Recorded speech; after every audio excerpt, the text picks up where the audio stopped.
L'entraîneur des gardiens qui t'a le plus fait progresser dans ta carrière, tu choisirais lequel ? Gianluca Spinelli. Ouais. Ouais, qui est maintenant à l'Inter Milan. Quand je suis arrivé, on m'avait tout de suite parlé de lui comme étant un entraîneur des gardiens d'exception.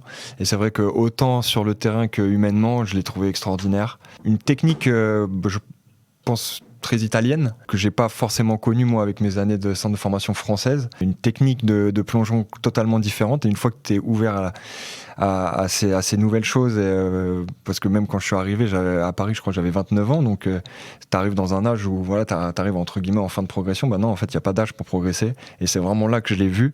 C'est voilà, en m'adaptant à cette nouvelle technique, j'ai pu progresser sur pas mal de points, et j'ai trouvé que c'était un entraîneur extraordinaire. On avait très tendance à avancer pour justement fermer les angles. Avec lui, on était plus à reculer sur sa ligne pour se donner plus de temps, ce qui n'est pas une mauvaise chose. Et après, dans la façon de plonger, très souvent les gardiens, et puis moi le premier, j'avais tendance à mettre mon pied d'appui sur l'avant, ce qui fait qu'en fait, pour couper la trajectoire, d'où le fait de vouloir réduire les angles. Sauf qu'avec Spino, on avait plus un plongeon latéral, ce qui fait que tu avais beaucoup plus de poussée. Et c'est vrai que je m'en suis rendu compte avec lui.